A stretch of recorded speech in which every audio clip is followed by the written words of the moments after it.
Donc je vous souhaite le bonsoir.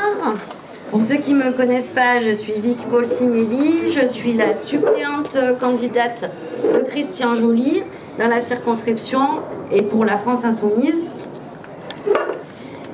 Militante pour une société plus juste, plus écologique et plus solidaire depuis de nombreuses années. J'ai le plaisir d'animer cette réunion en public ce soir. Nous sommes très heureux de vous accueillir, si nombreux, oui, je l'ai mis sur ma feuille, je vais le dire, pour cette conférence de Paul Ariès sur la gratuité des services publics, organisée donc par la France Insoumise de la circonscription.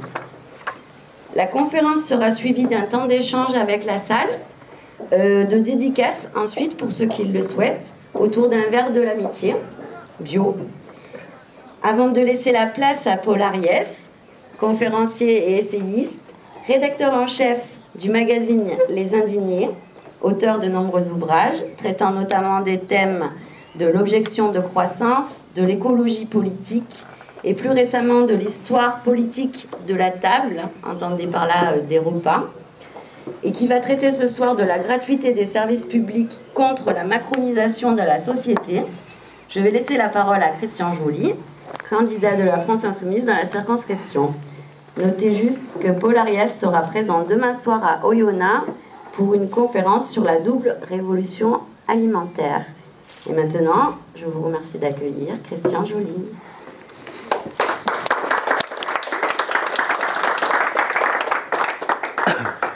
Merci Vic.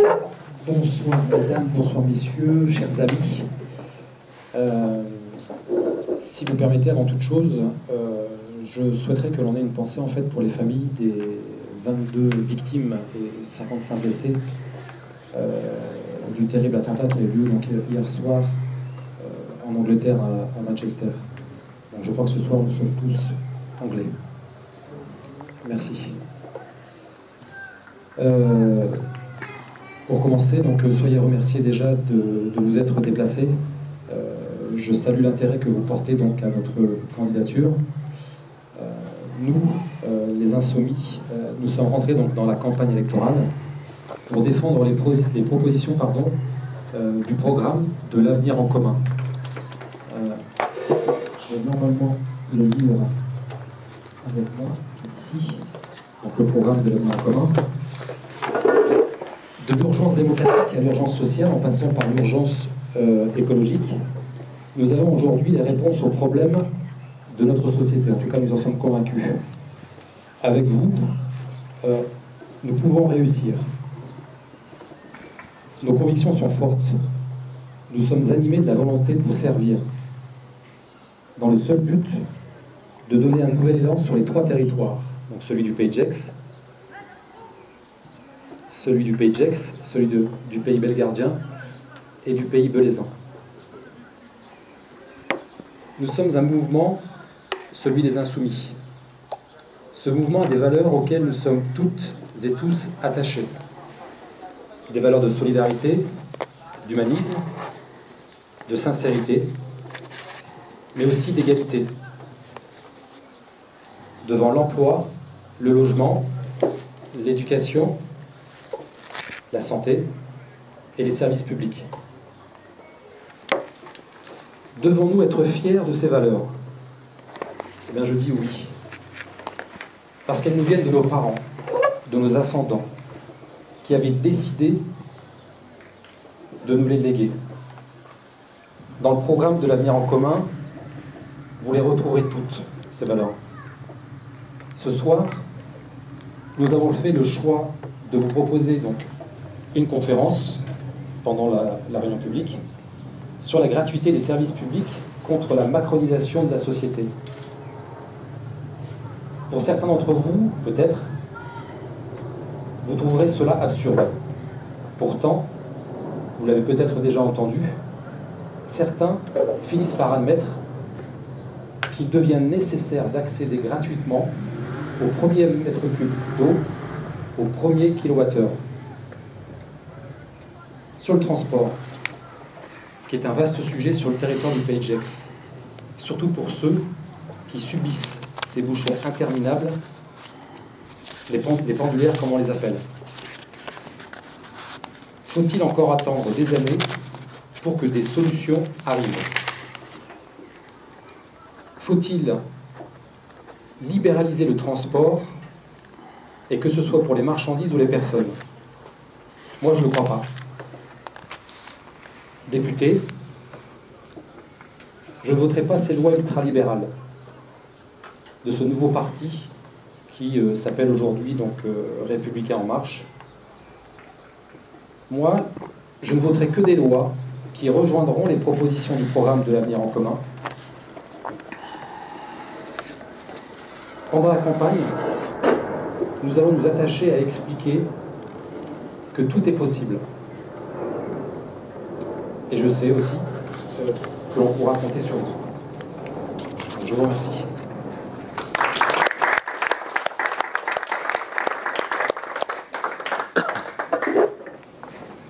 Donc là maintenant, nous allons donner la parole à Paul Ariès. Merci. Merci. Je remercie les deux candidats de la France Insoumise de leur invitation et je vous remercie de votre présence. J'assume totalement mes deux casquettes, celle du politologue, spécialiste de la modernité, et celle du citoyen engagé. J'ai été pendant une dizaine d'années responsable d'une toute petite ONG, le Centre Europe Tiers-Monde, dont la devise est « Il n'y a pas un monde développé et un monde sous-développé, mais un seul monde mal développé ». Mais c'est surtout aujourd'hui, en tant que délégué de l'Observatoire international de la gratuité du service public, que je voudrais discuter avec vous. Nous sommes face à une crise systémique, une crise économique, une crise sociale, une crise écologique, une crise politique, une crise de la personne humaine. Quand on dit qu'on est face à une crise systémique, c'est que quelque chose fait lien entre toutes ces crises. Et ce qui fait lien, c'est que nous avons trop accepté depuis très longtemps le mode de vie capitaliste, la casse des services publics et des biens communs. Souvenons-nous, la France, en 1944, au moment où elle est à genoux économiquement, elle rédige le programme du Conseil national de la résistance qui s'appelle les jours heureux. Les jours heureux, ça a d'abord été la sécurité sociale.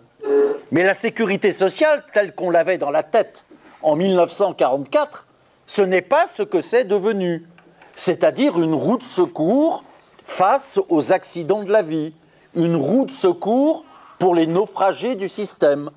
Lorsqu'on parlait de sécurité sociale, il s'agissait bien sûr de la sécurité sociale en matière de santé, mais aussi de sécurité sociale du logement, de sécurité sociale de l'alimentation.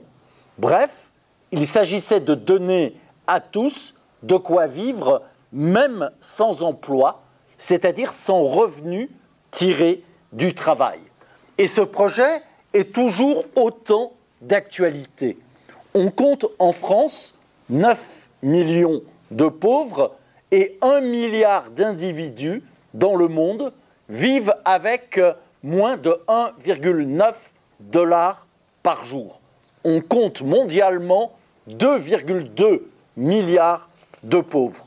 Vous allez me dire, il suffirait de relancer la machine économique pour résoudre tous ces problèmes, pour que cela aille mieux. Mais non, la croissance économique n'a jamais déjà créé d'emplois et la croissance économique n'a jamais non plus résolu les problèmes d'inégalité sociale. Nous devons de toute façon apprendre à penser les solutions en dehors du mythe de la croissance. C'est-à-dire que nous dépassons aujourd'hui, chaque année, les capacités de régénération de la planète. Cette année, le 9 août, nous avons dépassé ces capacités. C'est-à-dire tout ce que nous avons produit et consommé au-delà de cette date l'a été au détriment des générations futures. Il va donc falloir écrire une nouvelle page de l'histoire de l'humanité. Mais la seule conviction que l'on a, c'est que demain doit être nécessairement mieux qu'aujourd'hui. C'est-à-dire qu'il va falloir réécrire de nouveaux jours heureux. Le grand combat pour le XXIe siècle, à mes yeux, c'est d'avancer vers une société de la gratuité. Quand on parle de société de la gratuité, il ne s'agit pas seulement de répondre à l'urgence sociale, à l'urgence écologique, à l'urgence anthropologique. Il s'agit aussi de commencer à sortir du capitalisme et du productivisme. Je dirais tout de suite que je n'ai pas le fétichisme du vocabulaire. Si vous n'aimez pas le terme de gratuité, parlez, comme nos amis américains, de liberté d'accès. Parlez de biens et services non marchands. Parlez de construction des communs. Parlez de dotation individuelle d'autonomie. On peut même parler de revenus démonétarisés.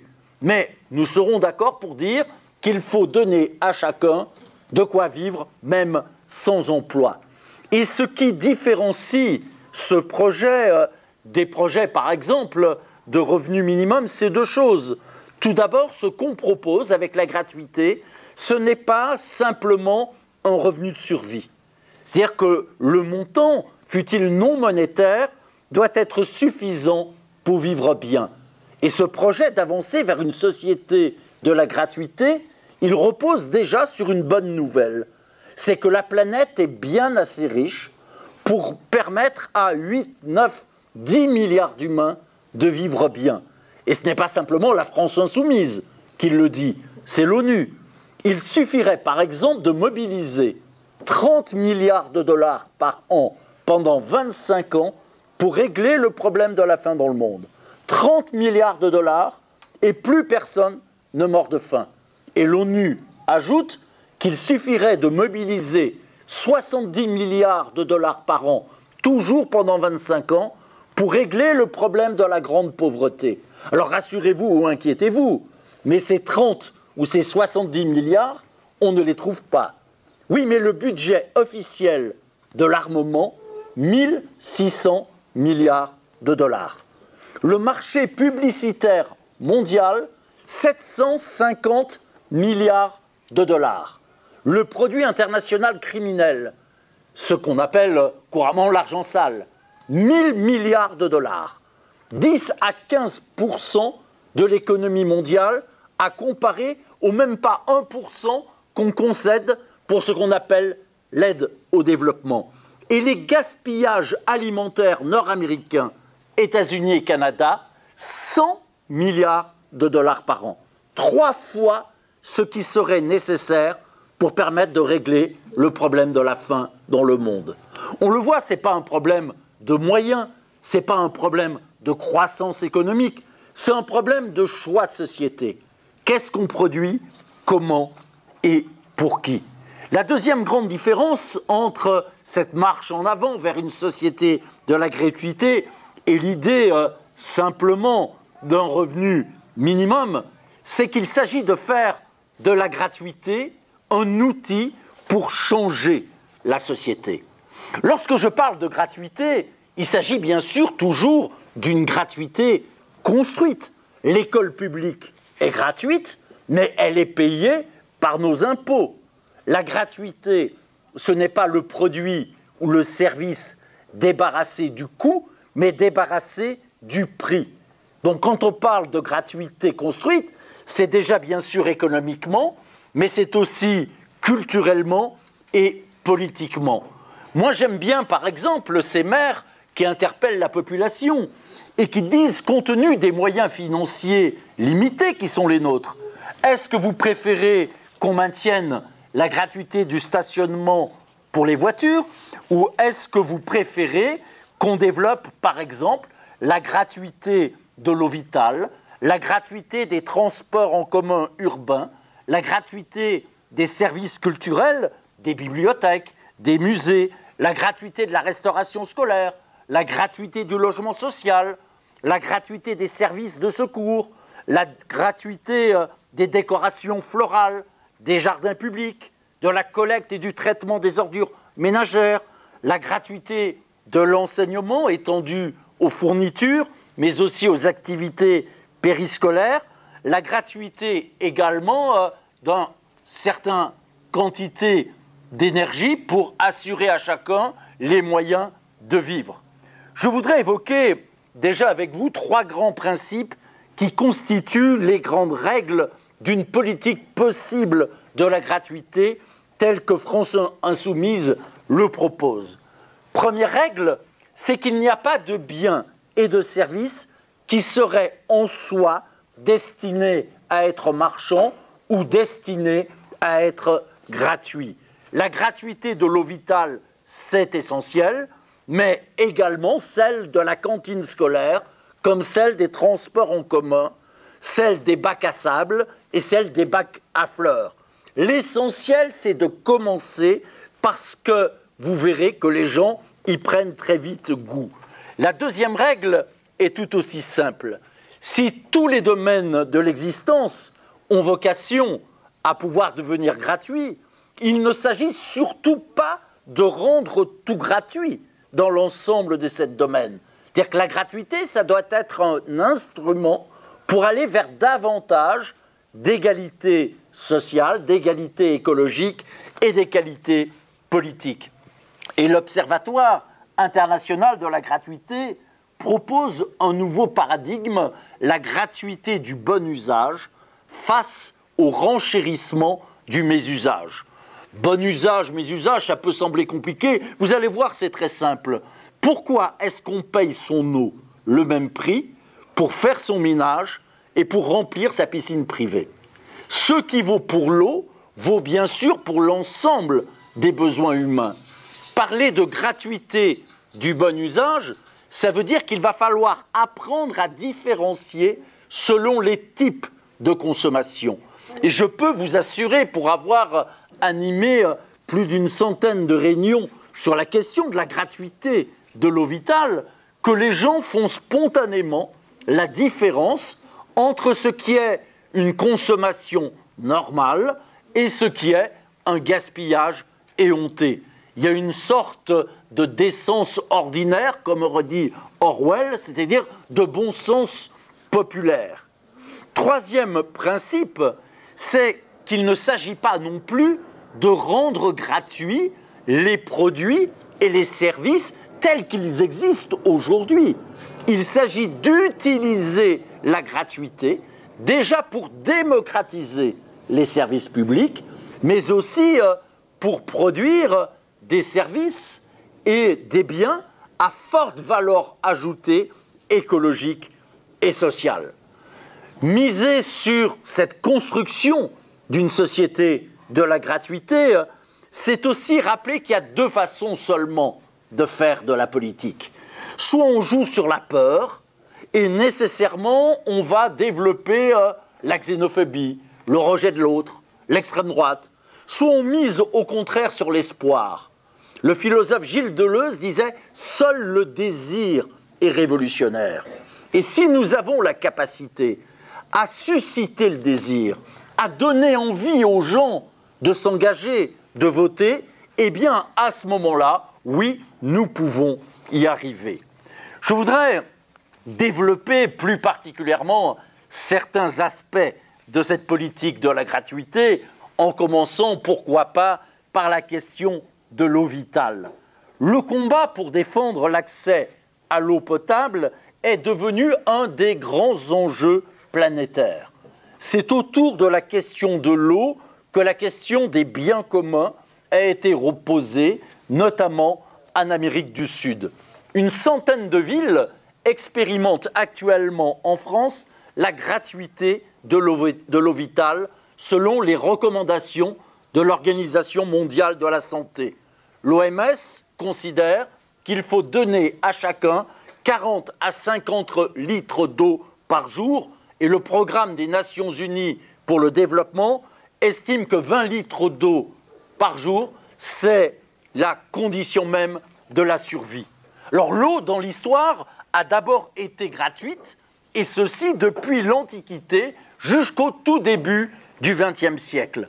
Et le passage à l'eau comme bien marchand s'est fait en fait autour du fameux slogan « eau courante à tous les étages ». C'est-à-dire c'est au moment où on a industrialisé la distribution de l'eau qu'on l'a rendue effectivement payante. Alors bien sûr, l'eau a un coût. Il faut la prélever, il faut la traiter, il faut la stocker, il faut la distribuer, il faut l'évacuer, il faut l'assainir. En France, 99% de la population est connectée à des réseaux d'alimentation en eau et 81% à des réseaux d'assainissement. Mais le problème est double. Le premier problème, c'est qu'il y a une augmentation constante du prix de l'eau, grâce notamment au ministre Macron, qui, lorsqu'il était ministre, a permis d'augmenter, de libéraliser le tarif de l'eau. Et puis le deuxième grand problème par rapport à l'eau, c'est sa gestion anti-écologiste, puisqu'on sait qu'un tiers de l'eau est gaspillée dans les canalisations. Une centaine de villes ont donc mis en place ce système de gratuité pour les premiers mètres cubes et ensuite un système de tarification progressive. C'est-à-dire plus vous consommez, plus vous payez. La conséquence de cette gratuité de l'eau vitale, c'est que la consommation d'eau a baissé. C'est-à-dire que l'expérience prouve que la gratuité ne suscite pas un gaspillage, bien au contraire. Les habitants ont même tendance à économiser l'eau pour ne pas atteindre le seuil payant. Je dirais que cette gratuité de l'eau vitale, l'objectif, c'est bien sûr déjà de permettre à chacun de subvenir à ses besoins, c'est de permettre également de repenser tout le système de distribution en réduisant notamment les pertes, en faisant également des usagers des acteurs du changement. La ville de Roquemer, dans les Bouches-du-Rhône, qui a adopté cette gratuité de l'eau vitale, a distribué en même temps un kit d'économie avec des régulateurs de débit, avec des joints qui sont fournis avec des notices de montage, là encore pour responsabiliser. Et on croit souvent que parler de gratuité, ça serait une sorte de lubie de gosse de riche. Mais en fait, les pays qui ont le plus aujourd'hui avancé en matière de gratuité de l'eau vitale, ce sont les pays du Sud. C'est par exemple la Colombie, l'Équateur, l'Éthiopie, la Gambie, l'Ouganda, le Venezuela, l'Uruguay, Panama, l'Afrique du Sud, qui reconnaissent ce droit à l'eau. En Afrique du Sud, c'est 25 litres par jour et par personne. L'Irlande vient, il y a quelques jours, de voter le retour à la gratuité de l'eau après des manifestations monstres à Dublin. Deuxième domaine que j'aimerais développer, c'est la gratuité des transports en commun. Margaret Thatcher nous disait « Un homme qui prend encore les transports en commun à 40 ans est un homme qui a raté sa vie. » Rappelez-vous la fameuse formule de Jacques Séguéla. Si à 50 ans, on n'a pas de Rolex, c'est qu'on a raté sa vie. Moi, j'ai 58 ans, j'ai toujours pas de montre de luxe, mais c'est pas avant tout parce que j'en ai pas les moyens financiers, c'est parce que j'en ai pas le désir. Sauf que les puissants n'arrivent même plus à imaginer qu'on puisse avoir d'autres désirs, d'autres pensées, d'autres façons de vivre qu'eux. Donc cette gratuité des transports en commun urbains, c'est aujourd'hui l'un des grands enjeux à l'échelle mondiale face notamment à la crise écologique. Et j'ai eu la chance avec l'Observatoire international de la gratuité d'être associé à une vingtaine d'expériences. Alors ces expériences de gratuité des transports en commun, elles ne sont pas franco-françaises, c'est à l'échelle internationale. Ces expériences, elles ne sont pas réservées non plus seulement aux petites villes. On a actuellement 31 villes en France qui expérimentent la gratuité des transports en commun, dont Châteauroux, Colomiers, Viré, Aubagne et Tallinn en Estonie. C'est la première capitale à expérimenter la gratuité avec une population de 400 000 habitants. J'ai été largement associé à l'instauration de la gratuité à Aubagne. Aubagne, petite ville à côté de Marseille. C'est intéressant l'exemple d'Aubagne parce que lorsque la nouvelle municipalité avait voulu instaurer la gratuité, parce que c'était dans son programme et qu'elle avait été élue pour cela, une bonne partie de la gauche, ce qu'on appelle la gauche, était contre. Les chauffeurs de bus étaient contre. Parce qu'ils disaient, si c'est gratuit, ça vaut rien. Et si ça vaut rien, eh bien, on ne vaudra pas grand-chose nous-mêmes. Donc, il a d'abord fallu les convaincre qu'il n'y aurait pas de licenciement. Qu'on allait, par exemple, transformer les contrôleurs en agents d'ambiance. Et au bout de 4 ans d'expérience, tout le monde est pour. Notamment les chauffeurs de bus. Parce qu'ils ont été rendus à leur véritable métier qui est de conduire et non pas de fliquer.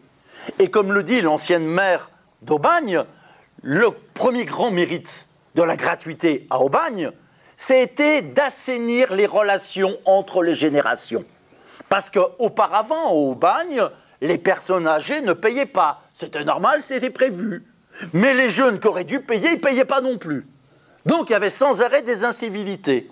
Eh bien, rendre les transports en commun gratuits, ça a permis d'assainir les relations entre les générations et dans la ville. Et puis, la gratuité à Aubagne, ça s'est traduit également par un peu plus de 30% d'utilisation en moins de la voiture.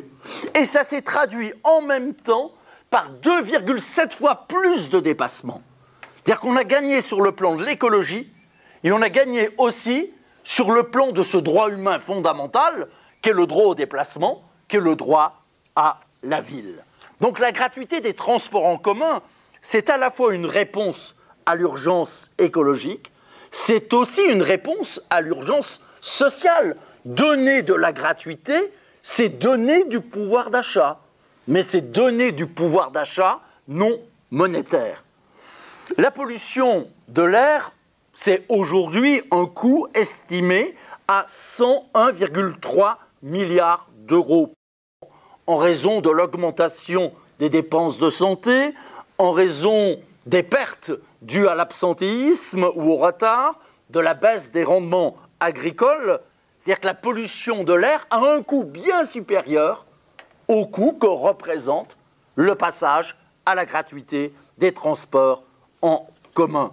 Les particules fines, l'ozone, sont responsables de 42 000 à 45 000 décès prématurés par an. Donc vouloir ce basculement de la voiture au transport en commun, c'est miser aussi sur le droit à une bonne santé pour le plus grand nombre. Quand on regarde l'ensemble des expérimentations, on se rend compte que la gratuité des transports en commun, c'est en moyenne un tiers d'utilisation de la voiture en moins. C'est donc bénéfique en termes d'écologie, mais c'est aussi 2,5 fois plus de déplacements. C'est donc, comme je l'évoquais pour Aubagne, mais ceci se vérifie dans toutes les villes, bénéfique également pour les populations qui vivent en périphérie des centres urbains. On voit par exemple à Aubagne, le mercredi après-midi, le samedi, les jeunes se mettent à un arrêt de bus et prendre le premier bus qui passe pour aller tout simplement se promener. Mais là encore, il ne s'agit pas simplement de prendre les bus tels qu'ils étaient et de les rendre gratuits. Il faut nécessairement transformer le fonctionnement. Déjà, on a densifié le réseau, on a aménagé les horaires, on a fait aussi des bus, des lieux de vie, avec de l'expression artistique, avec des permanences de travailleurs sociaux. Globalement, la gratuité des transports en commun, c'est une hausse de la fréquentation moyenne de 50%. C'est une hausse du remplissage de 50%. Et cette hausse est encore plus forte durant les vacances scolaires, les mercredis et les samedis, et la fréquentation explose durant l'été avec plus 150%. Alors comment financer, par exemple, la gratuité des transports en commun? Il faut savoir que les recettes commerciales, la billetterie, ne représentent déjà qu'une faible part du financement des transports. selon les villes, c'est entre 15 et 25%. Donc les transports en commun sont déjà financés entre 77 et 85% par les contribuables et par les entreprises au titre du versement transport.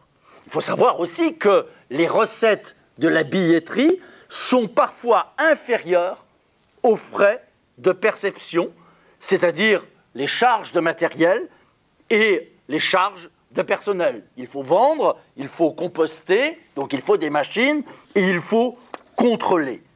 La gratuité, jusqu'à présent, des transports en commun était financée par une augmentation du fameux versement travail que versent les entreprises. Par exemple, à Aubagne, on a doublé la taxe que payaient les entreprises. Je ne vous dis pas que les entreprises étaient immédiatement satisfaites, mais au bout de 2 ans, finalement, le climat s'était assagi, tout simplement parce qu'on avait amélioré les conditions de desserte.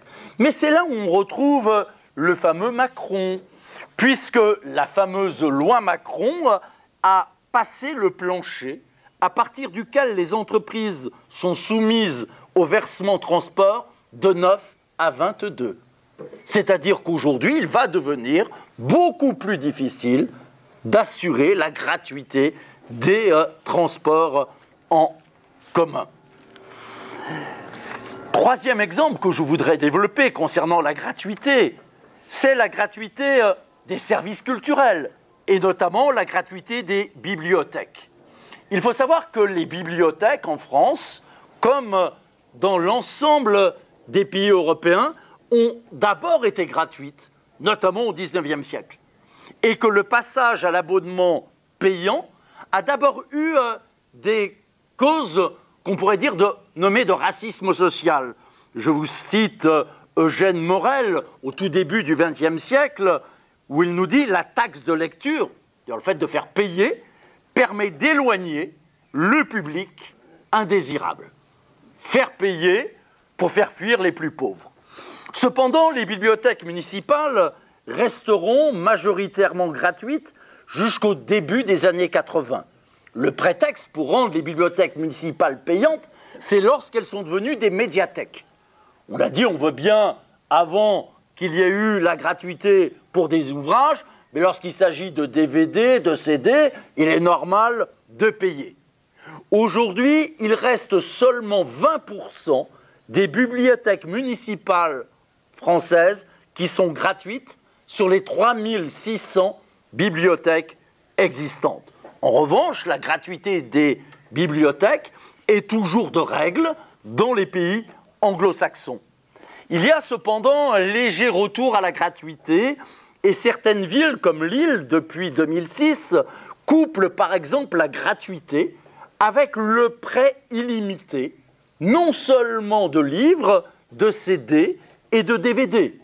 Prêt illimité, c'est-à-dire qu'il s'agit tout simplement de ne plus fliquer la population pour changer les relations entre la bibliothèque et les usagers.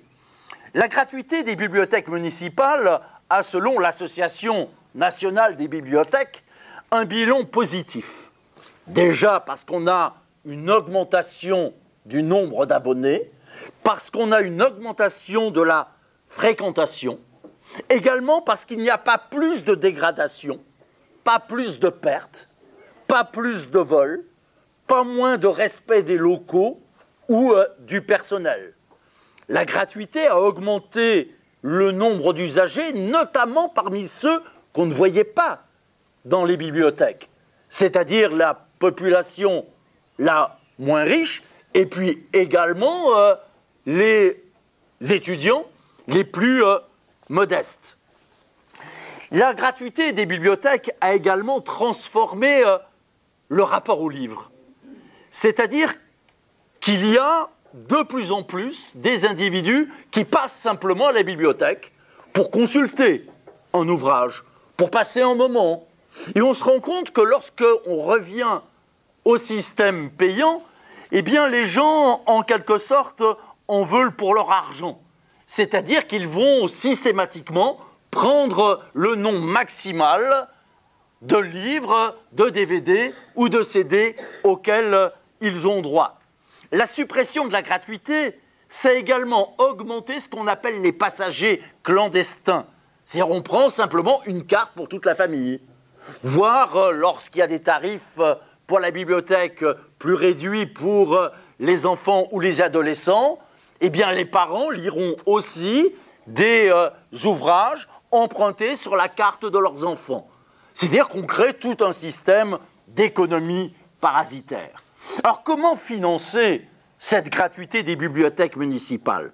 Déjà, il faut savoir que les recettes, c'est-à-dire ce que l'on paye, représentent nationalement moins de 5% des ressources des bibliothèques municipales.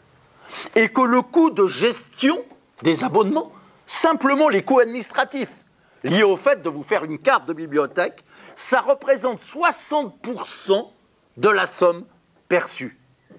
Les bibliothèques, les médiathèques, sont d'abord financées par la taxe d'habitation que veut supprimer Macron et par la taxe professionnelle que veut réduire Macron. Le coût d'un prêt gratuit, c'est 5 € compte tenu de l'augmentation du public. Le coût d'un prêt payant, c'est 6 € minimum. Et le coût de fonctionnement par habitant, qu'il soit inscrit ou pas à la bibliothèque, n'augmente que de 1,50 € par an, c'est-à-dire de 22 à 23,50 € en cas de gratuité. Donc si l'on a voulu remettre en cause la gratuité des bibliothèques, ce n'est pas d'abord pour des raisons économiques, mais bien pour des raisons politiques. Et le chef de file des adversaires de la gratuité, c'est Claude Charqui, le directeur du Seuil, qui disait « Tout se paye aujourd'hui, donc pourquoi les bibliothèques dérogeraient à la règle ?»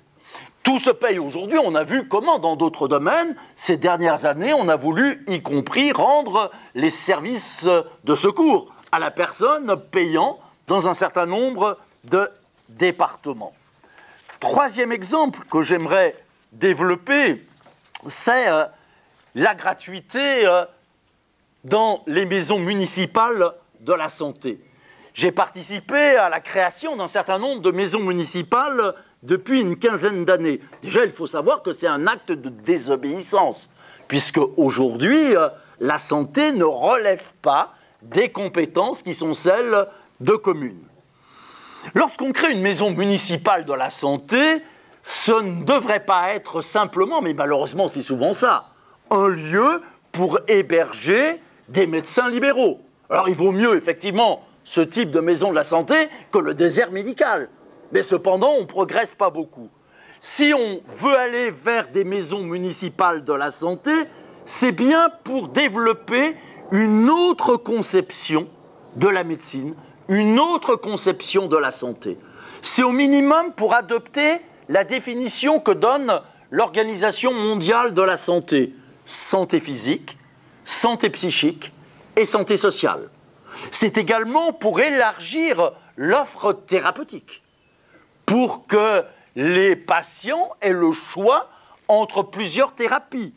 C'est également pour permettre la possibilité aux patients de se regrouper par pathologie, pour ne pas rester seul avec et face à sa maladie. L'enjeu est important. Aujourd'hui, 14% des Français déclarent renoncer à des soins pour des raisons financières. La France est l'un des pays du monde développé où les inégalités devant la mort sont le plus importantes. Les inégalités de nature sociale. Et ces inégalités de santé ne cessent d'augmenter. L'INED parle même de double peine pour les ouvriers. Non seulement ils vivent moins longtemps, mais ils vivent en moins bonne santé.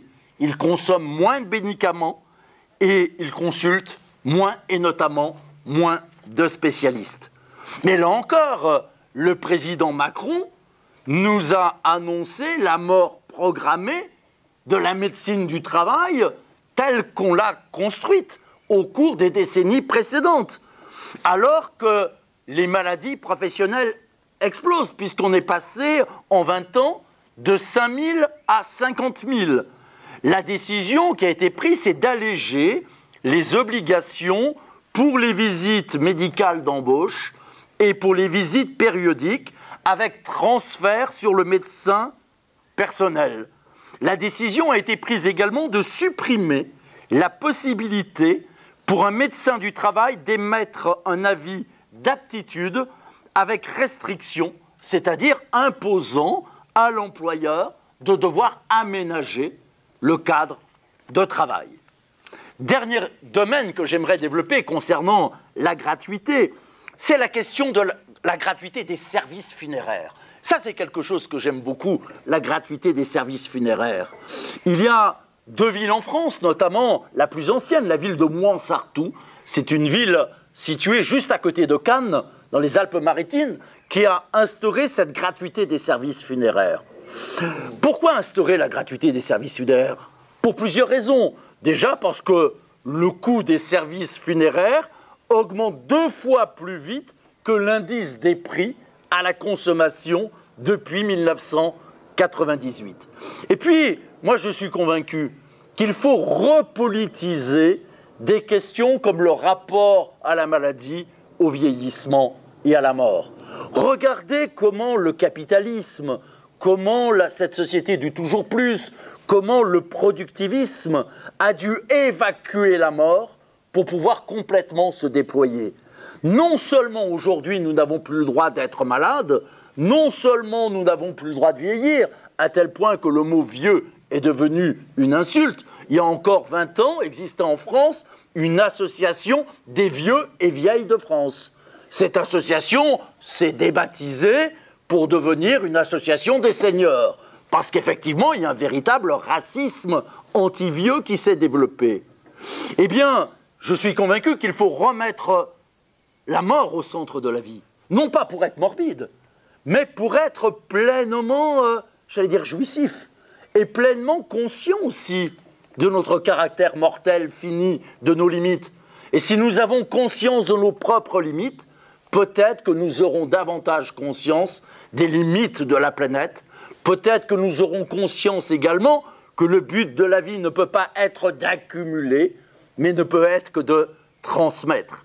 Donc les villes comme Mouans-Sartoux, qui ont instauré la gratuité des services funéraires, n'ont pas voulu, bien sûr, restaurer le vieux système d'enterrement gratuit pour les pauvres. Ils ont donc développé une offre diversifiée. Ils ont également proposé un accompagnement psychologique et social.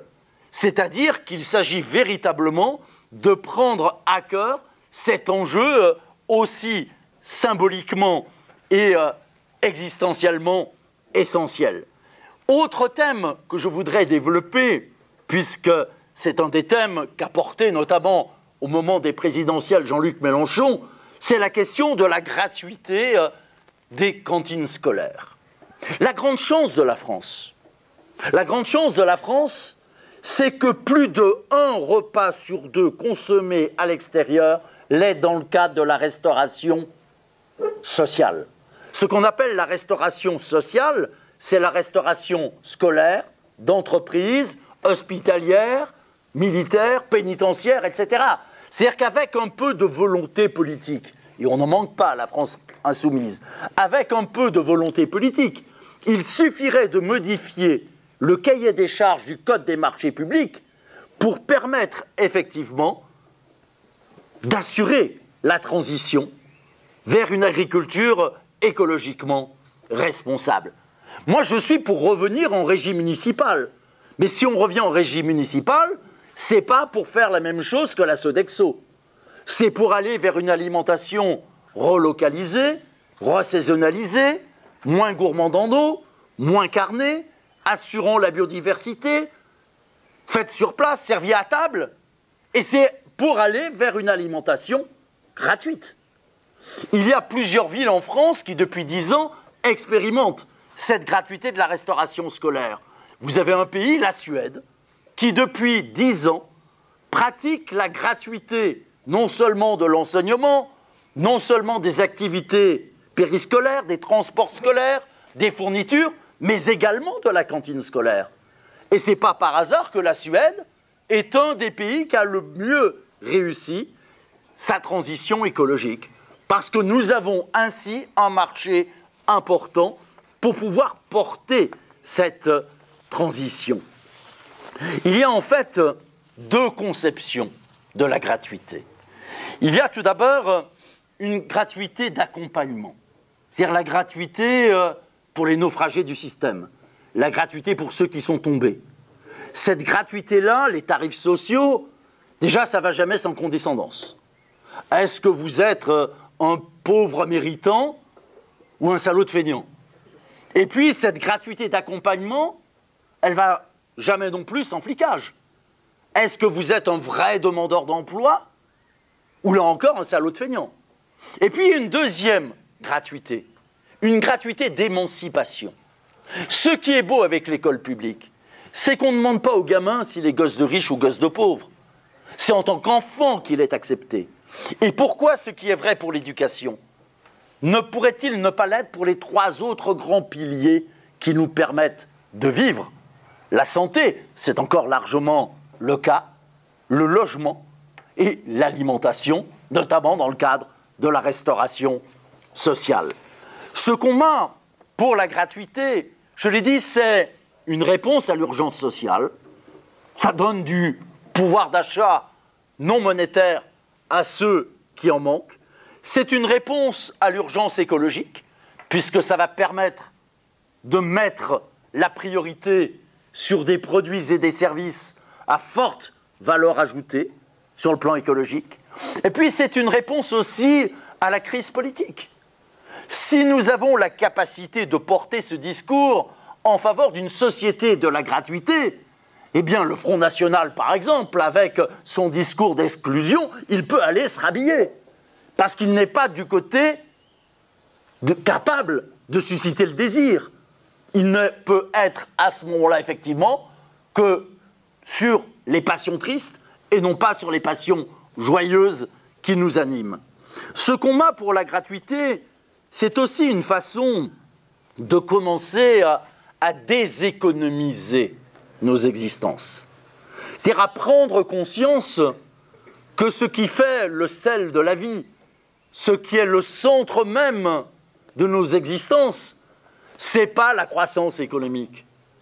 C'est le fait de partager, c'est le fait de transmettre.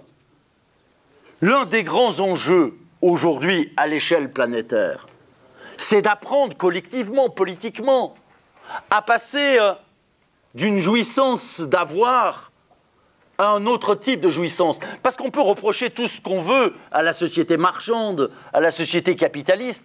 Il faut reconnaître que c'est une société qui nous fait jouir. Il y a de la jouissance à consommer toujours plus. Mais c'est une mauvaise jouissance. C'est une jouissance d'avoir, c'est une jouissance d'emprise. C'est le toujours plus de richesse économique, toujours plus de pouvoir sur les autres, sur la nature. Mais on ne pourra pas en finir avec cette jouissance d'avoir si on n'est pas capable de lui opposer une autre forme de jouissance. Et la seule autre forme de jouissance qu'on puisse lui opposer, c'est la jouissance d'être. C'est se souvenir que l'être humain est d'abord un être social. C'est mettre la fabrique de l'humain au cœur de nos réflexions et au cœur de nos actions. Et avancer vers une société de la gratuité, c'est bien s'inscrire dans ce mouvement.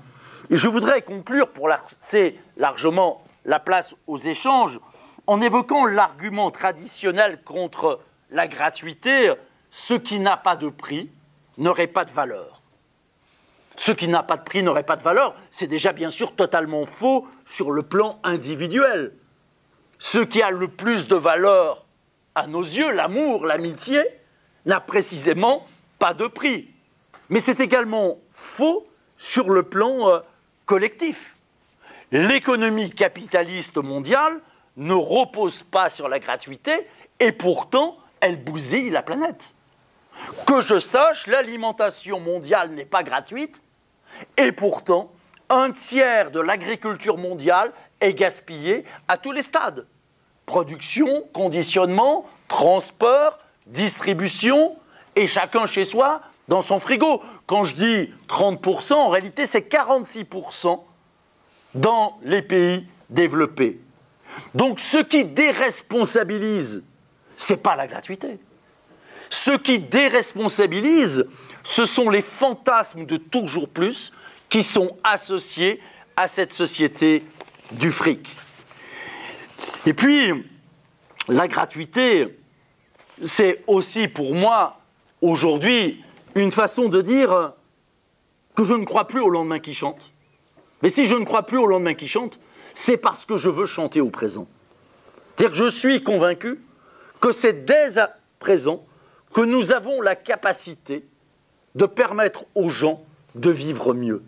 Mais de vivre mieux dans une société qui soit non seulement respectueuse de la planète, mais qui soit respectueuse des 8, 10, bientôt 12 milliards d'humains qui partagent la Terre avec nous. Voilà, je vous remercie pour votre patience.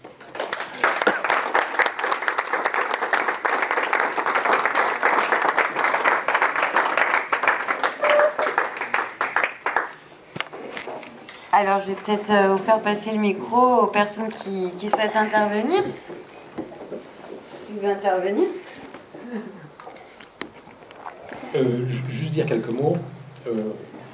J'ai pris du plaisir en fait à écouter M. Ariès, parce que ça nous change en fait un petit peu des discours qu'on peut entendre régulièrement où c'est rentabilité, c'est les chômeurs, c'est tous des fainéants, c'est enfin toutes ces choses négatives qu'on nous rabâche tous les jours et où on aurait l'impression qu'il ne serait pas possible de changer cela.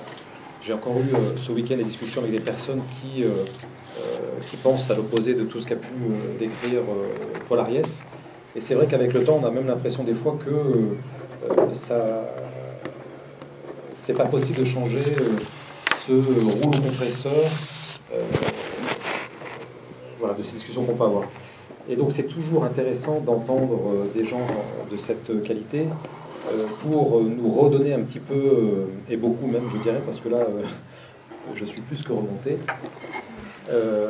de justement propager des belles choses, parce qu'il il faut pas, je pense, s'enfermer sur tout ce qui peut tourner autour de nous aujourd'hui comme enfin, ces choses qui sont négatives. Et que, comme cela a été expliqué, il est possible de changer les choses, il est possible de fonctionner autrement. Et alors moi, j'ai pris des petites notes pour pouvoir parler ensuite, mais en fait, j'ai pris d'autres notes pour essayer de mettre en application, peut-être demain ou dans les mois qui viennent, ce qui a pu être dit, entre autres. Je suis élu dans ma commune et c'est vrai que la bibliothèque coûte de l'argent, 18 € de mémoire. Et c'est vrai que demain, j'ai envie, après avoir entendu ça, j'ai envie de militer pour qu'elle soit gratuite.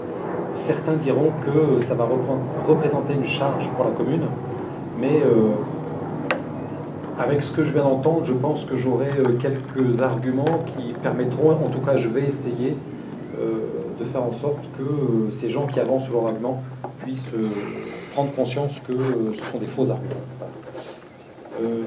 Qu'est-ce que je peux encore dire? En fait, je voulais terminer par une petite chose. Il m'est arrivé de voir en fait sur Facebook une petite image d'un papa qui questionnait en fait sa fille en sortant de l'école et qui ce papa demandait mais il y a combien d'étrangers en fait dans ton école? Et j'avais adoré la réponse de la petite fille qui disait mais papa, dans mon école il n'y a pas d'étrangers, il n'y a simplement que des enfants. Et j'avais adoré, enfin j'avais trouvé cette image extraordinaire et j'aime bien des fois la ressortir. Voilà, merci beaucoup. Vic. Alors voilà, qui est remonté à bloc. Pareil pour les résistances. Qui a une question, une petite réaction? Oui? Non, c'est bon. Je voudrais juste faire un rappel du vocabulaire désignant la gratuité par d'autres mots. J'aime bien les mots, enfin, voilà. Je vais peut-être déjà rebondir, hein, même si je crois que c'est bien que la parole circule dans la salle, que ce ne soit pas nécessairement question-réponse. Il y a effectivement tout un champ sémantique qu'on peut mobiliser. En France, on parle traditionnellement de gratuité, parce qu'on parle de gratuité de l'école. C'est vrai qu'aux États-Unis, on parle plutôt de free, de liberté d'accès. Et c'est très bien. Moi, j'apporte une petite nuance, c'est qu'on le voit. il ne s'agit pas d'organiser une sorte de liberté absolue d'accès à n'importe quel service. C'est-à-dire qu'il faut construire cela, le construire socialement, culturellement, politiquement. Certains parlent de dotation individuelle d'autonomie. On peut parler aussi de biens et de services non marchands. Pour un dernier grand colloque du CNRS, j'avais avancé la notion de revenu d'existence démonétarisé. Donc en revenu démonétarisé. Je crois que l'essentiel, c'est justement de ne pas faire de cette diversité une source de division, mais une source d'enrichissement. Chacun en fonction de notre histoire, de nos engagements, eh bien nous sommes plutôt habitués à tel ou tel mot. L'essentiel, c'est de se dire, est-ce que nous sommes d'accord pour donner à chacun de quoi vivre, même sans emploi. Ce combat pour la gratuité va de pair avec le combat pour la réduction du temps de travail. Ce n'est pas l'un ou l'autre, c'est l'un et l'autre. Moi, je suis favorable pour le passage immédiat aux 32 heures. Et il est évident que cette réduction du temps de travail, c'est aussi la possibilité de vivre bien par ailleurs. Il est important également d'avoir en tête la critique de la gratuité lorsqu'on nous dit non seulement ça va déresponsabiliser, mais ça va développer l'assistanat, qui est le grand thème à la mode. Le vrai scandale aujourd'hui, c'est pas la fraude sociale. Bien sûr que ça existe, il ne faut pas le cacher, mais la fraude fiscale est 6 fois plus supérieure à la fraude sociale. Le vrai scandale, c'est ce qu'on appelle les droits sociaux non requis. C'est-à-dire les individus qui ne demandent pas les droits auxquels ils pourraient prétendre. Concernant le RSA socle, c'est 1/3 des gens qui auraient droit qui ne le demandent pas. Concernant le RSA activité, c'est 74% des gens qui auraient droit qui ne le demandent pas. Concernant les tarifs sociaux de l'énergie, c'est plus de 70% qui ne le demandent pas. Le vrai scandale, ce n'est pas les abus qui peuvent exister dans le domaine social, c'est le fait qu'on ne fasse pas respecter les lois qui sont les lois protectrices. Alors bien sûr, de présenter tous ces petits bouts de la gratuité comme un cheminement vers ce que pourrait être demain une société de la gratuité, ça peut sembler quelque chose de totalement utopique. Mais il faut avoir conscience que nous allons véritablement dans le mur. C'est-à-dire qu'on ne peut plus poursuivre le modèle de développement économique, social qui est le nôtre. Et là, tout le monde en est convaincu. Mais il y a ceux qui pensent qu'il est possible de sauter par-dessus le mur, avec Macron, et ceux qui pensent qu'il est nécessaire, non pas de revenir en arrière, parce qu'on ne revient jamais en arrière, mais de multiplier les pas de côté. Si nous n'allons pas vers le partage, si nous n'allons pas vers la gratuité, ce qui va se développer, c'est ce qu'on nomme le capitalisme vert. Et le capitalisme vert, c'est l'idée d'adapter la planète, mais aussi d'adapter l'humanité aux besoins du capitalisme. Adapter la planète, je voudrais vous citer quelques-uns des 100 projets les plus financés aujourd'hui à l'échelle mondiale. Il s'agit d'abord de la généralisation des techniques artificielles de modification du climat. Il s'agit du projet de mettre en orbite des milliards de petites lentilles de 60 cm de large pour filtrer la lumière solaire. Il s'agit du projet de couvrir 3% du globe pour contrebalancer le doublement des émissions de CO2. Il s'agit du projet de répandre 1 million de tonnes de poussière d'aluminium et de soufre dans l'atmosphère afin de faire baisser la température terrestre de 1 degré. Il s'agit du projet de créer un immense bouclier composé de dizaines de milliers de satellites qui viendraient faire de l'ombre à la Terre.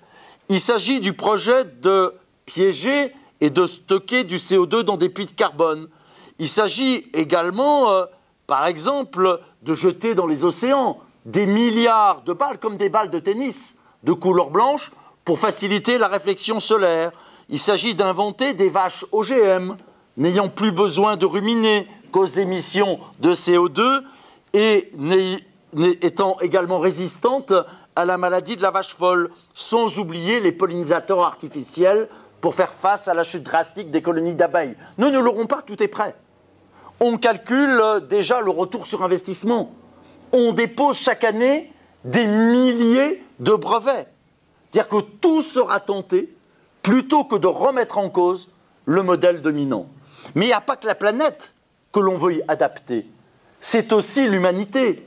Moi, les 2 dernières grandes colères que j'ai eues, c'est face à 2 personnes en apparence venant des 2 bords opposés du champ politique. D'un côté, Alain Madelin, le père du libéralisme à la française, et d'un autre côté, Jacques Attali, le conseiller des présidents, quel qu'il soit, et encore plus de celui-ci. Et tous les 2 se disent fous amoureux de ce qu'on appelle le transhumanisme. Le transhumanisme, retenez bien ce terme, le transhumanisme, c'est l'idée que l'humanité, telle que nous sommes, avec nos défauts, nos faiblesses, ne serait plus à la hauteur des enjeux et qu'il faudrait aller vers une post-humanité. Et la première mutation qu'on nous annonce, eh bien, c'est de passer de l'homo sapiens que nous sommes à ce qu'ils nomment dans leur jargon le robot sapien, le cyborg, l'individu appareillé avec des dizaines, des centaines de prothèses techniques intelligentes ou pas. Mais comme le dénonce mon ami Jacques Testard, le père scientifique du premier bébé éprouvette, ce qui est en jeu là derrière, c'est bien d'aller vers l'humanité augmentée. Mais il ne s'agit pas d'augmenter 8 milliards d'humains, mais simplement une petite minorité, les 1% contre les 99%. La deuxième mutation, et je me tais après, qu'on nous annonce, c'est le passage de l'homo sapiens à ce qu'il nomme le soma sapiens. Le soma sapiens, c'est l'homme pharmaceutique, grand consommateur de médicaments, mais surtout de substances d'amplification cognitive, afin, je cite dans le texte, d'agir sur la composition biochimique du cerveau et de créer sensations et croyances à volonté. Le prix Nobel suédois, le grand spécialiste mondial Anders Sandberg, se veut rassurant, je cite, « Un jour, on décryptera la formule biochimique du sentiment amoureux et on pourra se donner ce sentiment à volonté. » Fin de citation. Ce qui vaut pour le sentiment amoureux vaudrait pour l'ensemble des sentiments humains. Ce qui est projeté, c'est une sorte de paradis de l'esprit sur ordonnance. Ce qui est projeté ici, c'est tout simplement d'aller vers, j'allais dire, le meilleur des mondes au sens d'Huxley. Et la société qui, aujourd'hui, investit le plus dans ce domaine-là, c'est Google. C'est-à-dire qu'on a affaire, effectivement, à des sociétés que l'on dit tout à fait responsables. Je vous donne un autre exemple pour vous montrer là où on va. S'il n'y a pas cette métamorphose, s'il n'y a pas cette mutation, c'est le projet XSEED 4000, vous trouvez tous les documents sur Internet. Il s'agit de construire le plus haut bâtiment au monde, qui culminerait à 4000 mètres de haut et dont la forme reproduirait celle du mont Fuji, le principal sommet japonais. Cet édifice reposerait sur une base de 6 km de diamètre, implanté dans l'océan au large de Tokyo. Et cet immeuble, qui aurait 800 étages, abriterait en permanence 1,5 million d'humains. Ça serait une sorte de ville en hauteur, avec ses magasins, ses bureaux, ses logements. Et ce projet nous est vendu comme étant écolo, parce qu'on aurait des panneaux solaires et des éoliennes. Comme si la vraie question, ce n'était pas de savoir si on a envie de vivre de cette manière à la verticale. Le coût de cette construction est estimé, alors il y a vraiment du jeu, entre 300 et 900 milliards de dollars. Je vous rappelle qu'avec 30 milliards de dollars par an, on règle le problème de la faim dans le monde. La société qui est à l'origine de ce projet, c'est la société qui a construit, par exemple, le métro à Tokyo et qui vient de réussir le tunnel sous le Bosphore. Donc là encore, ce sont des grandes sociétés. Donc soit effectivement, nous allons toujours plus loin dans la marchandisation, soit nous allons toujours plus loin dans le productivisme et le capitalisme, soit on prend un chemin de traverse. Et ce chemin de traverse, c'est déjà d'avancer vers cette société de la gratuité, de défendre et d'étendre la sphère de la gratuité. Oui. De plus futur. Et la troisième idée sur laquelle je me retrouve avec vous, c'est que j'ai l'impression que finalement les vrais libéraux c'est nous. Parce que finalement c'est nous qui permettrons avec ce genre de projet de permettre effectivement la liberté d'accès à tout le monde, à tout, en tout temps, sans faire, et c'est là où on rajoute on rajoute une chose qui est plus importante encore, c'est l'égalité et l'équité dans cette liberté. C'est-à-dire que le problème du libéralisme tel qu'ils nous le vendent, c'est qu'ils nous font croire que c'est pour être libre, sauf que c'est pour permettre à une petite poignée de personnes d'être libres.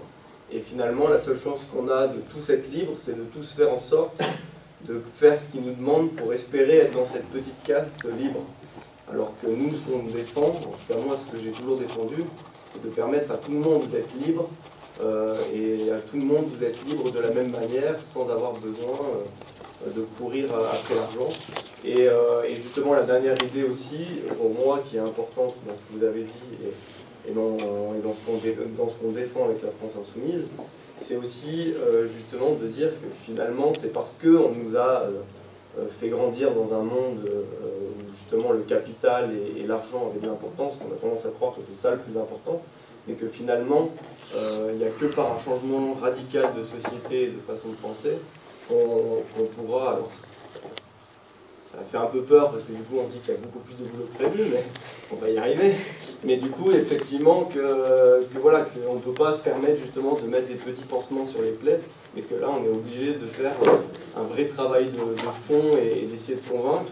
Mais en même temps, c'est rassurant parce qu'on se dit que le peu qu'on arrivera à faire, eh ben, ça fera avancer encore un peu plus ces idées-là et gagner voilà, sur ces plans-là. Et moi, après, le seul truc qui me désespère au plus haut point, c'est que je me dis, je ne comprends pas que tout le monde ne soit pas d'accord avec ça. Non mais vraiment, parce que je vois pas ce qu'il peut faire, voilà, tout est dit quoi. Donc je comprends pas. Ça, j'arriverai jamais à comprendre. Mais bon, on verra. J'avais été frappée par un reportage d'un projet de M. Borloo, qui est un copain de M. Macron, sur l'électrification de l'Afrique. Il veut électrifier toute l'Afrique. Et on voyait très bien comment les multinationales, comme des rapaces, se jetaient sur ce marché-là. Et voilà, et je pense que ce que vous avez souligné, à mon avis, avec raison, c'est comment l'écologie est immédiatement récupérée par ces multinationales, par le développement durable, etc. Enfin, tout est tourné en son contraire. Et donc, il faut effectivement rétablir la vérité là-dessus.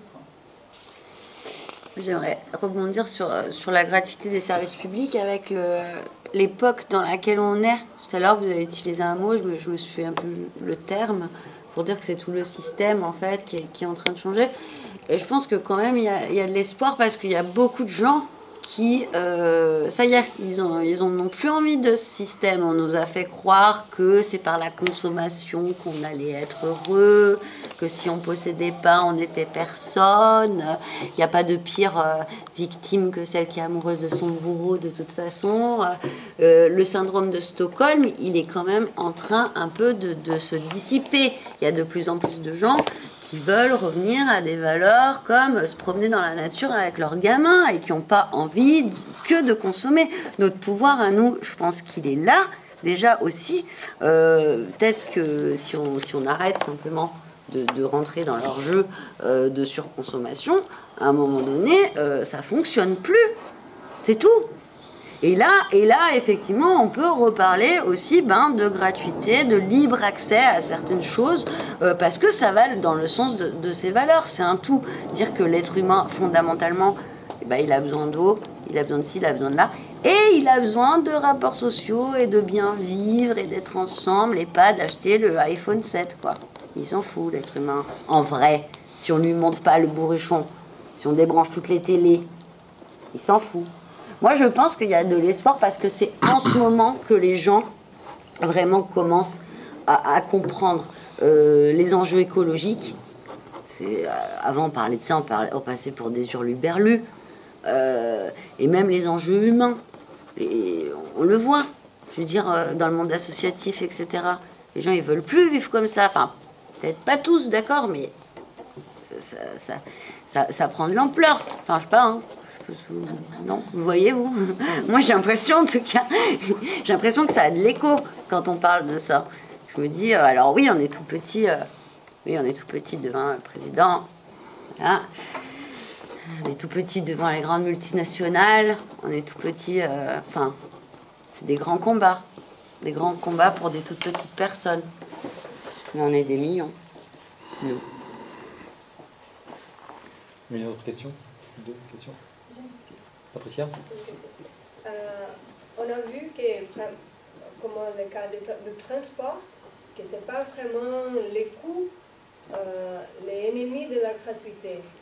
Donc, d'une manière générale, quel est le grand ennemi de la gratuité? C'est dans la tête des citoyens, c'est parce que la gratuité, les grands groupes multinationaux ne peuvent pas jouer avec notre besoin. C'est qui l'ennemi de la gratuité, dans votre avis? C'est celui à mauvaise graine. Moi, je veux bien réagir tout de suite. Hein. Plusieurs choses. Déjà, lorsqu'on a réuni il y a quelques années les états généraux du service public, nous avons eu un grand débat.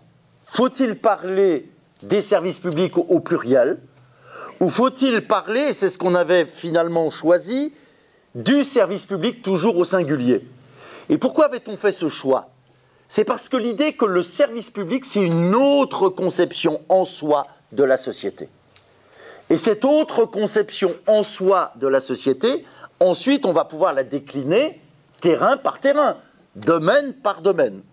Donc, oui, effectivement, nous sommes des amoureux du service public. Parce que être des amoureux du service public, c'est permettre au plus grand nombre de vivre bien. Et ça me semble effectivement quelque chose d'essentiel. Je crois également qu'il faut avoir conscience que nos adversaires, ils ont de grands projets, de grandes visions. J'en parlais tout à l'heure avec l'adaptation de la planète ou de l'humanité. Récemment, à Davos, vous savez, ce club des superpuissants, on nous disait que l'économie mondiale n'aura bientôt plus besoin que de 20% des humains. Donc bientôt, il n'y aurait que 20% des humains qui auraient un emploi. Et comme ils sont entre gens sérieux, ils vont encore plus loin dans l'analyse. Et ils nous disent, parmi ces 20%, il y en a 80% des 20% qui auraient un emploi déqualifié, mal payé. On a même déjà un jargon pour les nommer. Ça serait des emplois d'accompagnement du système. Et le prototype même, qui est cité dans le rapport de Davos, c'est remplisseur de distributeurs automatiques. Et puis, on aurait 20% des 20%, donc pas grand-chose, hein, qui seraient des emplois très qualifiés, très bien payés.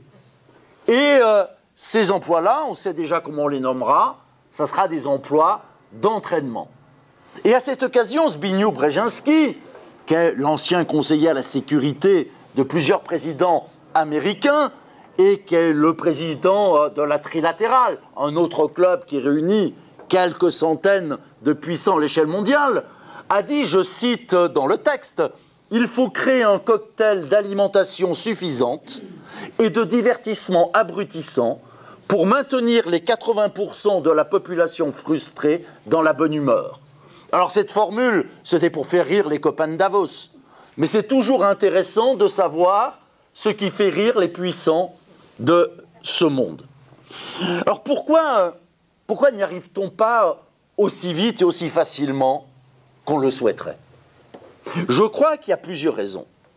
La première raison, sans aucun doute, c'est que nous ne sommes pas encore remis d'une série d'échecs qui ont été celles des mouvements ouvriers, des mouvements socialistes, des mouvements pour l'émancipation au XXe siècle.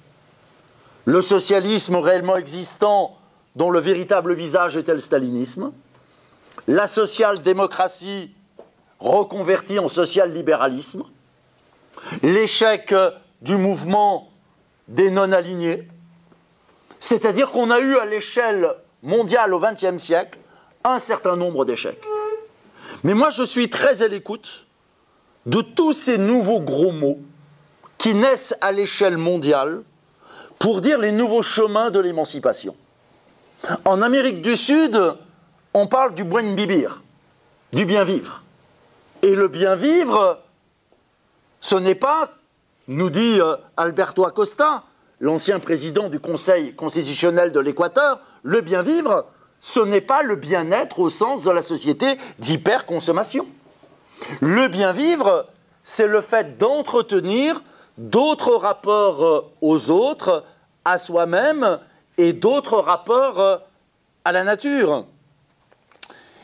Selon vous, qui a pu dire la chose suivante? Est-ce que c'est, par exemple, je ne sais pas, est-ce que c'est Poutine? Est-ce que c'est Macron?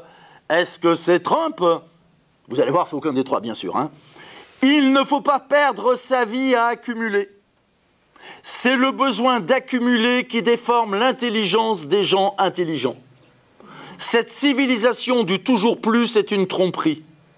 Elle fait croire qu'on pourra continuer sans cesse à consommer toujours plus, et ce n'est pas vrai. Elle fait croire qu'on pourra sans cesse produire toujours plus, et ce n'est pas vrai non plus. C'est en fait Pepe Mujica, l'ancien président de la République de l'Uruguay. C'est-à-dire qu'il fallait bien être effectivement le président d'un pays pauvre pour tenir ce type de propos. Et moi, ce qui me donne de l'espoir, c'est effectivement aujourd'hui de voir comment en Amérique latine, autour de cette notion de buen vivir, de bien vivre, comment par exemple dans la philosophie négro-africaine de l'existence, on parle du plus vivre, comment en Inde on parle de vie pleine, plus vivre, bien vivre, eh bien, ça rejoint exactement ce qu'on dit nous lorsqu'on parle d'écrire de nouveaux jours heureux, à la façon du programme du Conseil national de la résistance. C'est-à-dire qu'il y a des convergences internationales qui sont en train de se réaliser. Et je crois qu'on va y arriver à partir du moment où nous écoutons véritablement ce que les gens ont dans la tête. Nous allons y arriver à partir du moment où nous accepterons de rendre visible l'invisible. C'est le poète Rimbaud, au XIXe siècle, qui disait qu'il fallait rendre visible l'invisible. Et pour lui, c'était tout un projet de société. Rendre visible l'invisible, c'est déjà rendre visible les gens ordinaires, les gens simples, nous tous, ce qu'on appelait auparavant les milieux populaires. Les gens ordinaires, nous ne sommes pas des riches auxquels ne manquerait que l'argent. Ça, c'est la vision que les riches ont. On parlait tout à l'heure de la fameuse formule de Séguéla. Mais nous accepterons trop de définir les gens ordinaires toujours de façon négative. En économie, le manque de pouvoir d'achat. En culture, le manque d'éducation. En psychologie, le manque de reconnaissance ou d'estime de soi. En politique, le manque de participation. Tout ça, c'est sans doute en partie vrai, mais ça masque l'essentiel. L'essentiel, c'est que les gens ordinaires, ils ont une autre richesse. Et que la première richesse des gens ordinaires, c'est les biens communs. Ce sont les services publics. Les gens ordinaires, ils ont un autre rapport au travail. Ils ont un autre rapport à la consommation. Ils ont un autre rapport à l'argent.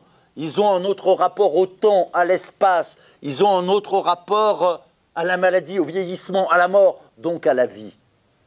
Si nous avons cette capacité d'entendre ce qui se murmure parfois simplement, si nous avons la capacité de comprendre qu'il y a un déjà là, sur lequel on peut prendre appui, que par exemple, contrairement à ce que voudrait nous faire croire le système, la gratuité, elle n'a pas disparu dans la société. La gratuité, elle est toujours là. Quelqu'un demandait tout à l'heure quel est l'adversaire, l'ennemi de la gratuité, mais c'est le capitalisme en tant que tel. Parce que le capitalisme, c'est cette jouissance d'avoir, c'est ce toujours plus, c'est l'accumulation. Or, miser sur la gratuité, eh bien, c'est renverser ce système. Mais ce n'est pas l'annonce du grand soir, c'est des dynamiques de rupture. Lorsque dans une commune, on commence à dire on va rétablir la gratuité des bibliothèques municipales, on va revenir en régie municipale pour la restauration scolaire. Déjà, je peux vous assurer, quand on pose cette question, on remplit les salles. Parce qu'on part du quotidien, du vécu, de l'ordinaire des gens. Or, la vraie démocratie, c'est toujours de postuler la compétence des incompétents. Et dire ça, c'est pas tenir un discours démagogique. C'est rendre aux experts leur vraie fonction. La vraie fonction, c'est de croire qu'il y a toujours plusieurs solutions, lorsqu'on croit qu'il y en a une seule. Et ensuite, c'est aux gens, effectivement, aux gens ordinaires, aux 99%, de choisir, quitte à se tromper. Il y a des villes où il y a eu des référendums, où les gens ont choisi de maintenir la gratuité du stationnement pour les voitures plutôt que la gratuité de l'eau vitale. C'est leur droit. Et c'est notre droit de dire qu'ils se trompent et de continuer le combat. Donc nous ne sommes pas démunis à partir du moment où nous, et c'est là où la France insoumise, aujourd'hui, est un mouvement particulièrement fécond, où nous avons cette capacité à renouveler le langage politique. Où nous avons cette capacité à écouter, à exprimer un déjà là, et de dire effectivement, il est possible dès maintenant de vivre beaucoup mieux. Cyril, tu voulais intervenir? Oui. Deux choses par rapport au service public. On n'a pas été évoqué, par exemple, l'accès à Internet. Aujourd'hui, Internet, c'est l'université, c'est la bibliothèque, c'est la bibliothèque, c'est la...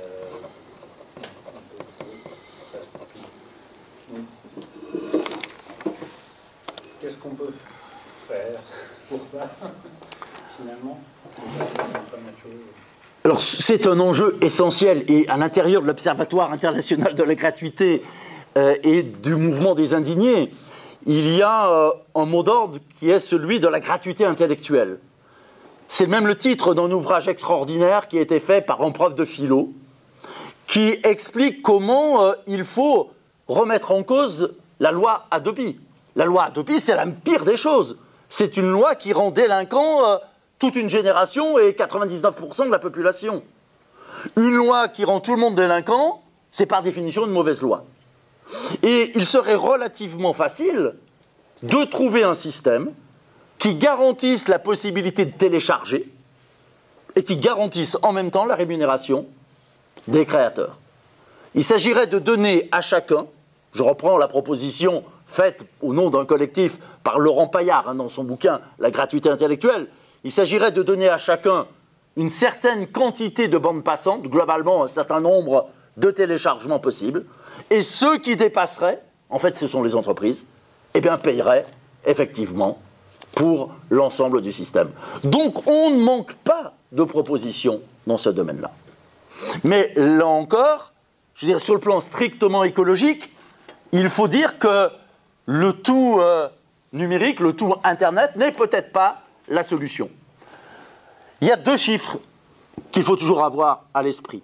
Le premier chiffre, c'est qu'aujourd'hui, 20% des humains s'approprient 86% du gâteau planétaire. Imaginez que vous ayez un gâteau. Vous invitez 4 personnes à votre table. Vous faites 5 parts. Vous tout seul, vous mangez les 4 premières et vous laissez la dernière part aux 4 autres. Voilà aujourd'hui la situation planétaire. Alors c'est pas joli par rapport à nos grandes valeurs, mais ça serait pas forcément si grave si on pouvait croire à un rattrapage possible. C'est-à-dire si on pouvait croire que le gâteau planétaire, le PIB, puisse croître démesurément. Et c'est là où on tombe sur le deuxième constat. Si 8 milliards d'humains vivaient comme nous, une seule planète Terre ne suffirait pas. La quantité totale d'émissions de carbone que la Terre peut digérer chaque année est de 3 milliards de tonnes d'équivalent carbone. C'est-à-dire, si on traduit toutes nos activités, le fait de manger, de s'habiller, d'avoir des loisirs, si on traduit toutes nos activités en équivalent carbone, si on dépasse ce maximum de 3 milliards, on bousille les écosystèmes. Nous en sommes aujourd'hui à 6,8 milliards de tonnes d'équivalent carbone. Le double de ce que la Terre peut digérer. Donc 3 milliards pour 8 milliards d'humains, le calcul est vite fait. Ça nous donne un peu moins de 400 kilos d'équivalent carbone par personne et par an. Et c'est quoi 400 kilos d'équivalent carbone? C'est par exemple un vol en avion aller-retour Paris-New York. Si je prends une fois l'avion dans l'année, il faut arrêter de manger. C'est 6000 km par an en voiture. Quand je donne ces chiffres, c'est sûrement pas pour culpabiliser quiconque, pour porter ce discours. Je fais chaque année beaucoup plus de 6000 km par an en voiture. Ces chiffres, ils sont là pour nous montrer à la fois l'urgence, l'ampleur du chemin, mais ils sont tout là pour nous montrer que la solution, ça ne peut pas être de faire la même chose en moins. La solution, c'est pas d'apprendre à se serrer la ceinture un peu, beaucoup, passionnément ou à la folie. La solution, c'est d'inventer de nouveaux styles de vie, de nouveaux modes de vie. Continuons, ces 400 kilos d'équivalent carbone, c'est le tiers d'une facture d'énergie en France, et c'est 400 clics par jour, c'est là où je voulais venir, avec ma petite souris sur Internet. C'est-à-dire que si je fais 400 clics par jour avec ma petite souris sur Internet, et on y arrive très vite, eh bien, on dépasse les capacités de régénération de la planète. Donc, nous n'avons pas réponse à tout. Nous ne savons pas, effectivement, comment il faudra résoudre un certain nombre de choses. Ce qui est certain, en revanche, c'est que l'accumulation, le chacun pour soi, c'est condamné. Ce n'est pas la solution. Et qu'il faut redevenir des partageux. Et qu'il faut redevenir des partageux dans tous les domaines, sur le plan économique, sur le plan social, mais aussi sur le plan politique. C'est-à-dire qu'il va falloir effectivement inventer une autre façon de faire de la politique. Et il va falloir, mais ça c'est quelque chose auquel personnellement je tiens beaucoup, il va falloir non seulement, bien sûr, limiter le nombre de mandats dans la durée, mais il va falloir apprendre aussi à ne plus faire carrière dans la représentation des autres. Mais nous ne savons pas encore exactement. Nous savons globalement que c'est dans ce sens-là qu'il faut aller. Rendre le pouvoir aux gens. Merci beaucoup. Excusez-moi, en parlant de rendre le pouvoir aux gens, quand je vois qu'aujourd'hui, on est capable de voter pour des personnes qui seront dans des maisons pendant cette semaine, etc., pourquoi il ne serait pas envisageable de voter un petit peu comme le système suisse? On a les outils aujourd'hui pour se permettre ce genre de choses, quoi.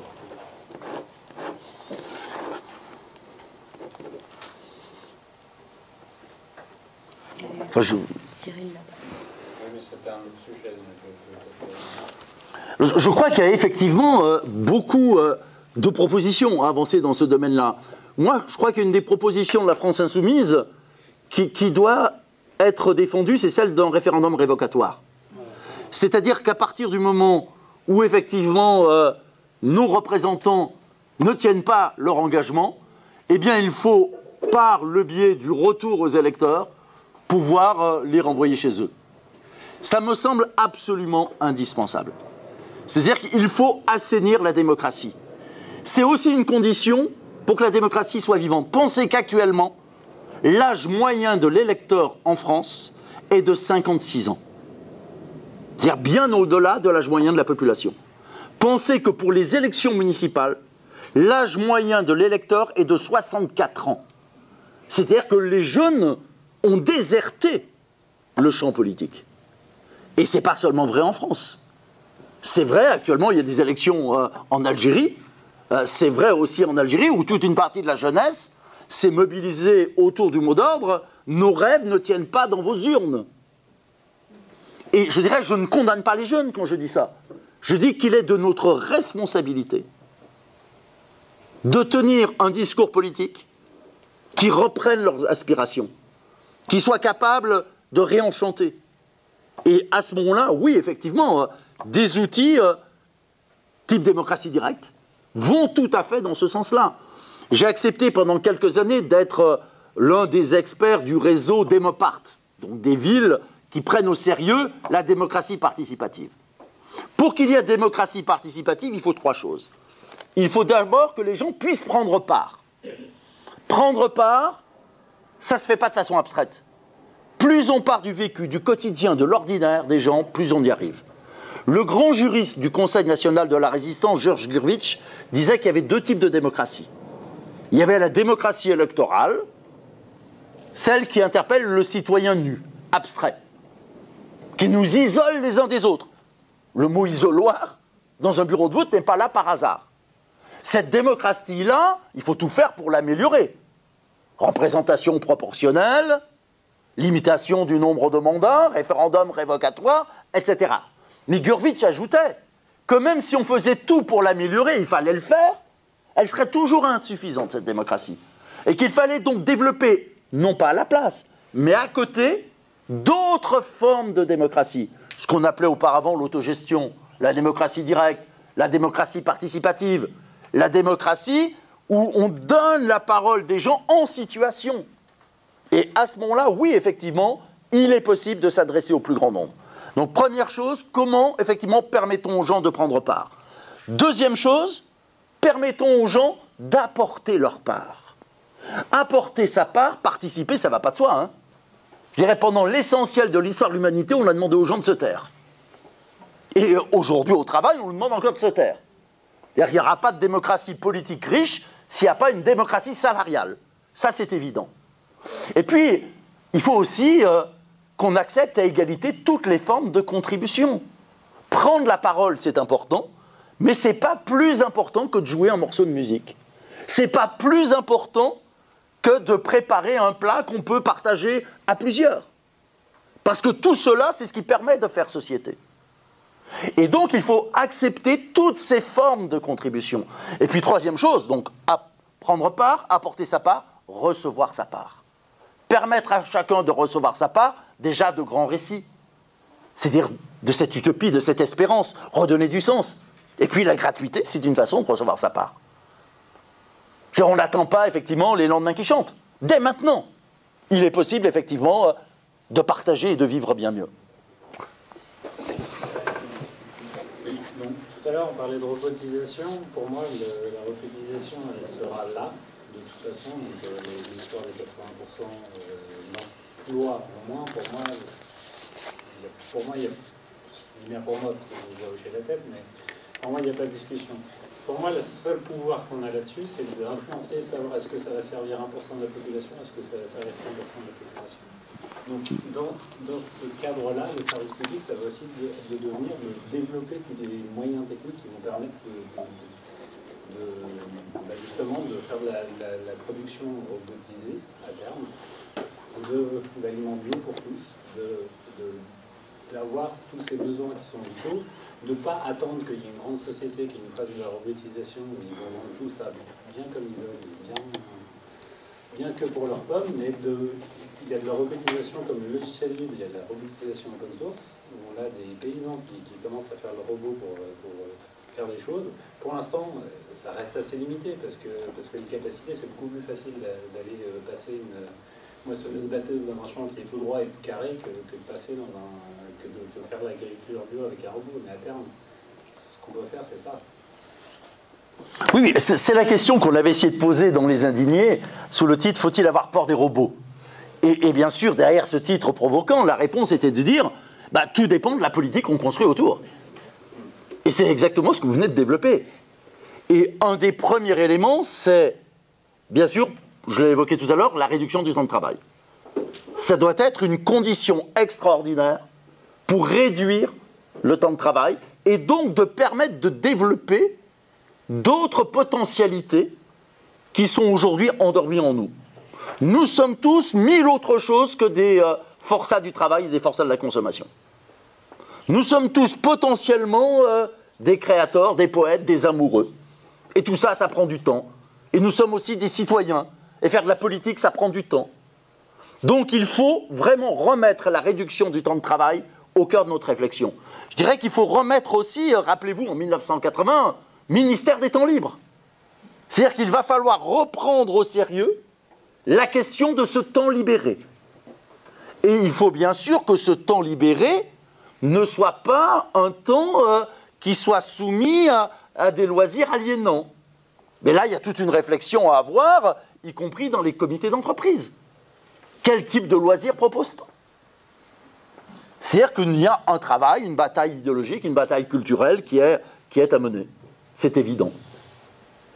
Mais à l'échelle planétaire, pour reprendre l'exemple de l'alimentation, on ne nourrira pas la planète avec 300 000 agromanagers, même pourvus de robots. Il faut miser sur 1,5 milliard de petits paysans. Et il faut défendre non seulement le droit au foncier, défendre les semences paysannes, c'est-à-dire qu'il y a tout un type de culture qui est à valoriser. Dernière petite chose que je voudrais vous citer, c'est un projet qui vient d'être labellisé par l'Europe qui s'appelle Delta Park.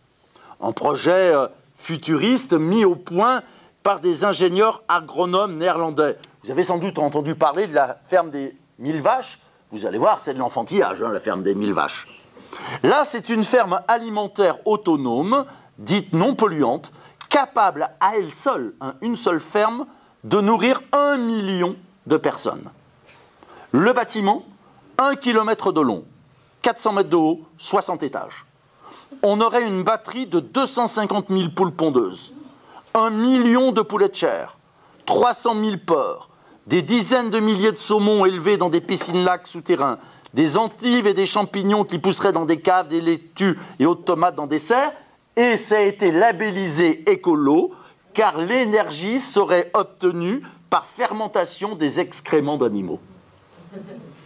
Donc, là encore, on le voit, le système a ses propres réponses. Qu'est-ce qu'ils disent, ce qu'ils font des excréments des animaux? Qu'est-ce qui deviennent les excréments des animaux? Parce qu'on sait que dans les élevages en batterie, il faut des antibiotiques parce que bon, ils vont pas aux toilettes en fait, les poulets et tout ça. Ils n'ont pas prévu les toilettes. Ils ont pas prévu de nettoyer. Ils ont simplement prévu l'utilisation à base énergétique, mais le fait effectivement des rejets, notamment dans les nappes phréatiques, et le fait de polluer les sols est totalement oublié. Parce qu'on voit que dans l'agriculture, le choix de faire des élevages porcins, par exemple en Bretagne, a des conséquences avec le lisier. Bien sûr. Avec les je crois qu'ici, les joggers qui meurent parce qu'ils ont eu la malheureuse idée de faire leur jogging le long de la plage. Et puis voilà, bon, les algues c'est tout joli et tout, c'est tout vert, mais voilà, c'est des gaz qui sont toxiques et ils ne le savaient pas, le pauvre jogger, il est mort. Un petit peu comme le petit enfant on voit bien que on l'a retrouvé mort. On voit bien que de concentrer les choses, ce n'est pas la solution. Donc ce qui nous est proposé, je crois que chacun d'entre nous a bien compris que ce n'est pas vers cela qu'il fallait aller. Je vous remercie. Attends, je te prie. Moi, je voulais juste, parce que comme il y avait un temps à respecter, on l'a dépassé de 15 minutes. Enfin, c'est pas grave, hein, parce que ce qui est important, donc, c'est bien les questions. On a la chance d'avoir donc Paul Ariès avec nous. Et si vous avez encore des questions, c'est peut-être de lui poser directement. Peut-être terminer avec la dernière question. On pose des questions après. En fait, là, ce qu'on vous propose là, c'est de passer un petit peu parce qu'on a parlé de partage avec Paul et donc de passer au verre de l'amitié. Comme ça, on va partager ensemble. Et ceux qui le souhaitent, de continuer la conversation. Nous, donc vous pourrez en profiter encore quelques temps. Il peut même signer des dédicaces pour ceux qui ont des livres, je sais pas. Enfin bref, il est là, il va boire un coup déjà. Ce qu'il a parlé. Merci à vous tous. Merci. Et toutes.